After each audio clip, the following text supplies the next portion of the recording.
Hello student, स्वागत है आपके अपने YouTube channel JMS tuition centre में। मैं पंडित रमेश कुमार आज आप लोग के लिए लेकर आया हूँ भूगोल विषय का एक का घ पाठ का नाम है खनिज संसाधन। इस खनिज संसाधन पाठ से कुछ ऐसे ऑब्जेक्टिव प्रश्न हैं जो आपके बोर्ड एग्जाम 2024 के लिए महत्वपूर्ण है। आखिर वह कौन सा ऑब्जेक्टिव प्रश्न है और इस परीक्षा में जो सबसे ज्यादा महत्वपूर्ण है, तो जानेंगे हम इस वीडियो के माध्यम से कि आखिर वह कौन सा प्रश्न है जिसको हम इस वीडियो में देखेंगे तो हमको बोर्ड परीक्षा में क्या हो जाएगी, तो मदद मिल जाएगी। इसलिए वीडियो को ज्यादा देर ना करते हुए शुरू करते हैं। एक पार्ट चैप्टर 1 का घ पाठ का नाम है खनिज संसाधन। खनिज संसाधन में बहुत सारे महत्वपूर्ण प्रश्न इससे बोर्ड एग्जाम में पूछे जाते हैं। चलिए शुरू करते हैं कि यह एक पार्ट का 1 नंबर ऑब्जेक्टिव प्रश्न कौन है और उसका उत्तर क्या हो सकता है। चलिए इस पाठ का 1 नंबर प्रश्न क्या है, इस प्रश्न को हम देखते हैं। 1 नंबर प्रश्न है कि भारत का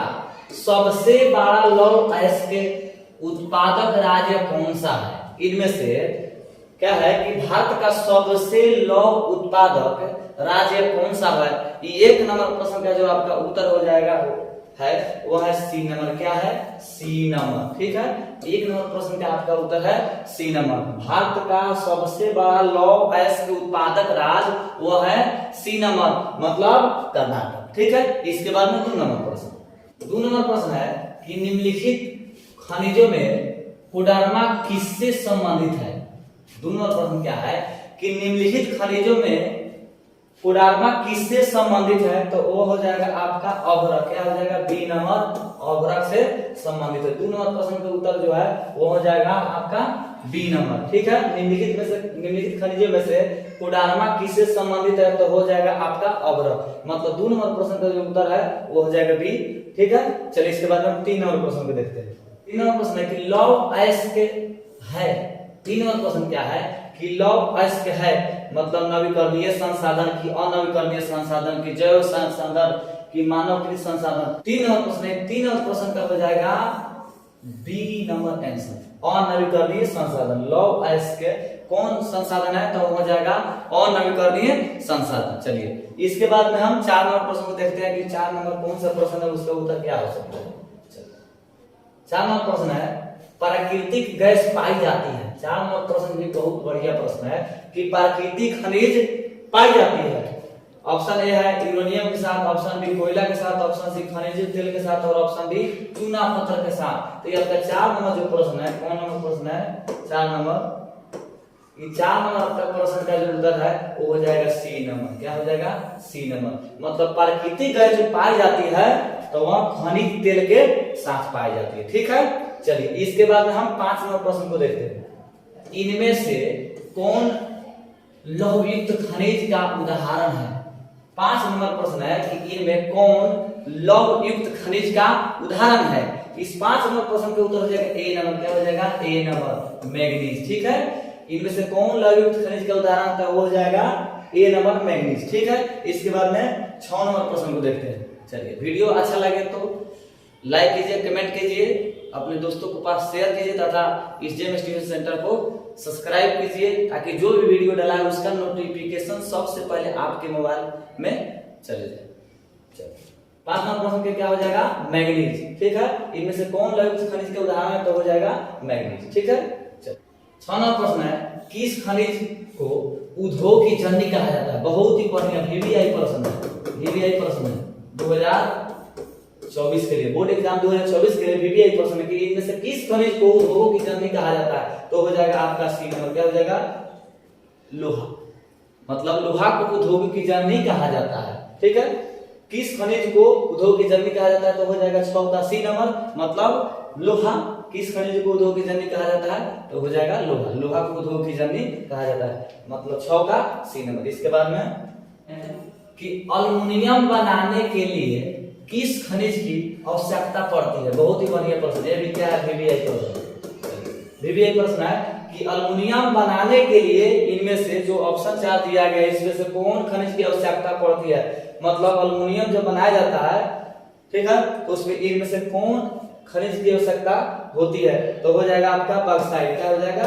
बॉक्साइट। 7 नंबर प्रश्न का उत्तर हो जाएगा डी नंबर। क्या हो जाएगा? D number, bauxite. ठीक है, समझ पा रहा है। चलिए वीडियो अच्छा लगे तो लाइक कीजिएगा। चलिए इसके बाद आगे बढ़ते हैं।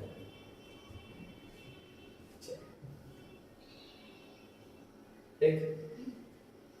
8 नंबर प्रश्न है कि पीतल बनाया जाता है। 8 नंबर प्रश्न क्या है कि पीतल बनाया जाता है तो हो जाएगा तांबा और जास्ता से। 8 नंबर प्रश्न का आपका उत्तर हो जाएगा सी नंबर कि पीतल जो बनाया जाता है तो किससे किस किस को मिलाकर तो तांबा और जास्ता को मिलाकर के पीतल बनाया जाता है। ठीक है, तो पीतल बनाया जाता है इनमें से कौन होगा तो तांबा और जास्ता, मतलब 8 का सी नंबर। ठीक है,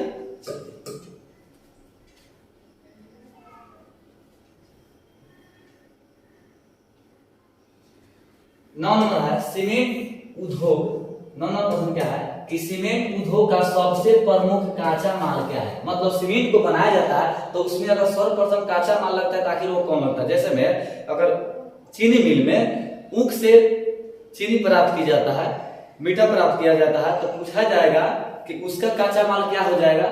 काचा माल क्या है तो होगा ईंट। तो इसमें है कि सीमेंट उद्योग का सबसे प्रमुख काचा माल क्या है, तो ये आप प्रकार 9 नंबर प्रश्न का जो उत्तर हो जाएगा वो जाएगा चूना पत्थर। काचा माल क्या हो जाएगा चूना पत्थर। ए नंबर आपका बिल्कुल सही उत्तर है। ठीक है, इसके बाद में 10 नंबर प्रश्न। 10 नंबर प्रश्न है कि 1 टन इस्पात बनाने में कितने मैग्नीज का उपयोग करना पड़ता है। कितने 1 टन इस्पात बनाने में कितने मैग्नीज का उपयोग करना पड़ता है। चलिए हम बताते हैं। 10 नंबर प्रश्न का हो जाएगा बी नंबर, क्या हो जाएगा 10 किलोग्राम। 1 टन इस्पात बनाने में कितना मैग्नीज लगता है तो हो जाएगा 10 किलोग्राम। किलोग्राम मतलब 10 केजी। क्या हो जाएगा आपका बी नंबर 10 केजी। ठीक, चलिए 1 टन इस्पात बनाने में कितने मैग्नीज का उपयोग होता है तो हो जाएगा 10 केजी। ठीक है, इसके बाद में 11 नंबर प्रश्न है कि सबसे उत्तम किस्म का कोयला होता है। सबसे उत्तम जो किस्म का कोयला होता है कि वो कौन होता है तो हो जाएगा ए नंबर एंथ्रासाइट। ठीक है, कोयला के अनेक प्रकार होते हैं जिसमें से एंथ्रासाइट, लिग्नाइट, बिटुमिनस और पिट। तो सबसे जो होता है उत्तम किस्म का मतलब बढ़िया कोयला होता है वो एंथ्रासाइट होता है। और सबसे अगर घटिया कोयला होता है जो कम उष्माता अधिक धुआं दे वो होता है पिट। ठीक है, चलिए सबसे उत्तम किस्म का कोयला जो होता है वो होता है कौन कोयला एंथ्रासाइट कोयला। ठीक है, इसके बाद में 12 नंबर प्रश्न। चलिए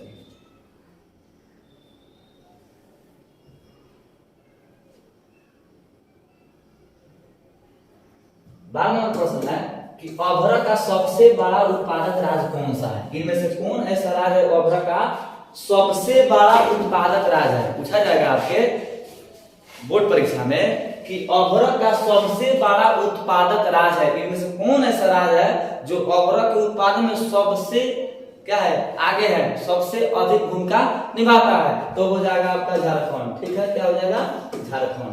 चलिए 12 नंबर प्रश्न का सी नंबर उत्तर हो जाएगा झारखंड। ठीक है, चलिए इसके बाद में नेक्स्ट प्रश्न 13 नंबर प्रश्न है कि अभ्रक की कितनी किस्में हैं। मतलब अभ्रक के जो कितनी किस्में है तो हो जाएगा अभ्रक मतलब कितने प्रकार तो हो जाएगा 3।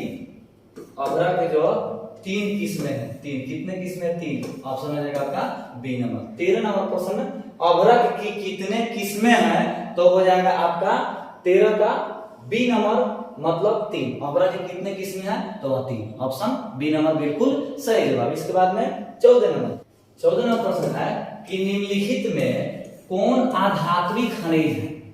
धात्विक और अधात्विक का परिभाषा क्या होता है आप इस पाठ को पढ़ेंगे तो जाने होंगे। अभी क्या है कि वीडियो में केवल ऑब्जेक्टिव प्रश्न को ही बनाया जा रहा है। कारण ये है कि सब्जेक्टिव बनाने में थोड़ा सा टाइम लगता है, अभी ऑब्जेक्टिव पर ही प्रयास किया जा रहा है। चलिए वीडियो में थोड़ा सा कोई अगर दिक्कत हो तो इसके लिए आप क्षमा कीजिएगा, क्योंकि अभी हम लोग इसमें थोड़ा सा इस बोर्ड के साथ प्रयास कर रहे हैं। चलिए निम्नलिखित में कौन अधात्विक खनिज का उदाहरण है। निम्नलिखित में से कौन जो है वह अधात्विक खनिज का उदाहरण है। धात्विक खनिज और अधात्विक खनिज। तो इस 14 नंबर प्रश्न का हो जाएगा सी नंबर अभ्रक। क्या हो जाएगा सी नंबर अभ्रक। अधात्विक खनिज का उदाहरण जो है वह है अभ्रक। ठीक है, चलिए 15 नंबर भारत में लगभग कितने खनिज पाए गए हैं। भारत में अभी तक लगभग कितने खनिज पाए गए हैं तो आपका जो बी नंबर आंसर कितना में दिया है 100। कितना 100 कौन हो जाएगा बी नंबर। 15 प्रश्न है कि भारत में लगभग कितने खनिज पाए गए हैं तो हो जाएगा आपका बी नंबर लगभग कितना 100। लगभग पूछा जा रहा है भारत में लगभग कितने खनिज पाए गए हैं तो हो जाएगा बी नंबर ऑप्शन बी में कितना दिया तो 100। चलिए इसके बाद में नेक्स्ट प्रश्न देखते हैं कि कौन सा प्रश्न। 16 नंबर प्रश्न है कि उड़ीसा किस खनिज का सबसे बड़ा उत्पादक राज्य है। उड़ीसा जो राज्य है इनमें से कौन ऐसा खनिज का सबसे बड़ा उत्पादक राज्य है, तो आपका हो जाएगा बी नंबर। क्या हो जाएगा? B number manganese. 16 नंबर प्रश्न का बी नंबर हो जाएगा मैंगनीज। उड़ीसा जो है मैंगनीज का सबसे बड़ा उत्पादक राज्य है। ठीक है, इसके बाद हम नेक्स्ट प्रश्न देखते हैं अगला। 17 नंबर प्रश्न है कि निम्नलिखित में किस बंदरगाह से लोहे का निर्यात किया जाता है। चलिए, बहुत ही बढ़िया प्रश्न है। निम्नलिखित में से किस बंदरगाह से लोहे का निर्यात किया जाता है। ठीक है, मतलब क्या किया निर्यात किया जाता है। चलिए, option A Mumbai, option B Kolkata, option C Paradip, option D Visakhapatnam. आपका डी नंबर ही आंसर हो जाएगा। क्या हो जाएगा? डी नंबर विशाखापट्टनम से, विशाखापट्टनम बंदरगाह से लोहे का क्या किया जाता है? निर्यात किया जाता है। ठीक। 18वां प्रश्न है कि निम्नांकित में किस खनिज के साथ प्राकृतिक गैस पाई जाती है। यह जो 18वां प्रश्न है, ये प्रश्न क्या है कि निम्नांकित में से, इनमें से, निम्नलिखित में से जो नीचे दिया गया इनमें से कौन खनिज के साथ, मतलब किस खनिज के साथ प्राकृतिक गैस भी क्या होती है, तो वहां पाई जाती है। तो आपका जो हो जाएगा 18वां प्रश्न का हो जाएगा पेट्रोलियम। क्या हो जाएगा? पेट्रोलियम। सी नंबर हो जाएगा, बिल्कुल सही जवाब। पेट्रोलियम के जो साथ होते हैं वो क्या होते हैं? प्राकृतिक गैस भी पाई जाती है। ठीक है, चलिए इसके बाद में 19 नंबर प्रश्न है कि देश में तांबे का कुल कितना भंडार है। ये 19 नंबर प्रश्न क्या है कि देश में तांबे का कुल कितना भंडार है। तो 19 नंबर जो आपका प्रश्न है, 19 नंबर प्रश्न का आपका आंसर हो जाएगा बी नंबर। बी नंबर क्या हो जाएगा? 125 करोड़ टन। देश में तांबे का कुल कितना भंडार है, तो हो जाएगा 125 करोड़ टन, मतलब बी नंबर बिल्कुल आपका सही जवाब होगा। इसके बाद में हम 20 नंबर प्रश्न को देखते हैं। 20 नंबर प्रश्न है कि लौह अयस्क का उपयोग किस उद्योग में किया जाता है। 20 नंबर प्रश्न क्या है कि लौह अयस्क का उपयोग इनमें से किस उद्योग में किया जाता है, तो हो जाएगा आपका बी नंबर। क्या हो जाएगा? बी नंबर, मतलब इस्पात उद्योग में। ठीक है, लौह अयस्क का उपयोग किस उद्योग में किया जाता है, तो हो जाएगा इस्पात उद्योग में, मतलब 20 का बी नंबर बिल्कुल सही जवाब है। इसके बाद में वीडियो कैसा लगा शेयर कीजिएगा, कमेंट कीजिएगा तथा हमारे चैनल जेएमएस ट्यूशन को सब्सक्राइब जरूर कीजिएगा। वीडियो अच्छा लगे तो अपने दोस्तों के पास शेयर भी कीजिएगा। तब तक के लिए जय हिंद। मिलेंगे फिर एक अगले वीडियो में।